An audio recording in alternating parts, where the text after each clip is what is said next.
So for today on Monday the 12th, Monday the 14th, excuse me, there is a Nearpod on the Battle of Gonzales. So we talked a lot about the causes leading up to the Texas Revolution and basically what is all the reasons why we are going to go into the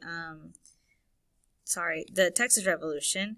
So in the folder for today, what we did today in class is we went through the Nearpod for the Battle of Gonzales. This is what it looks like when you see it. All the information that you need in order to understand what the battle was, which was a small battle that basically starts everything, and some backstory behind it that happens in Gonzales, Texas, and how Mexico is going to want their famous cannon back from Green DeWitt's colony, and how Texans are going to be very stubborn and not really give it back and kind of just express that come and take it. And that's where that symbol comes from. So you can go ahead and look on here.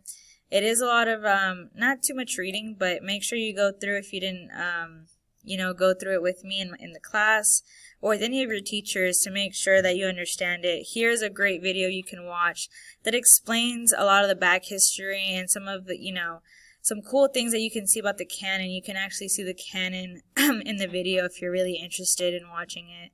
And then as we keep going, you're going to see some cool messages requested for some help, a short 4-question quiz, and basically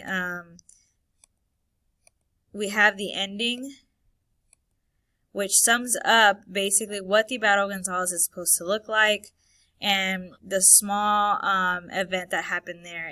I say small because the battle wasn't long, it wasn't bloody, but it does start this huge revolution.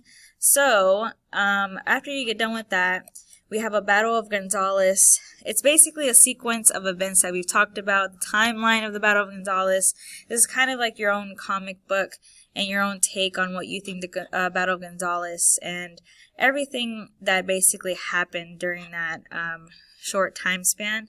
So you have here, we want our cannon back, and then you're just kind of filling in the bubbles of what happened. I provided the 1st and the 5th. That kind of gives you a rough estimate of where to put all these other figures at based on the events that happen.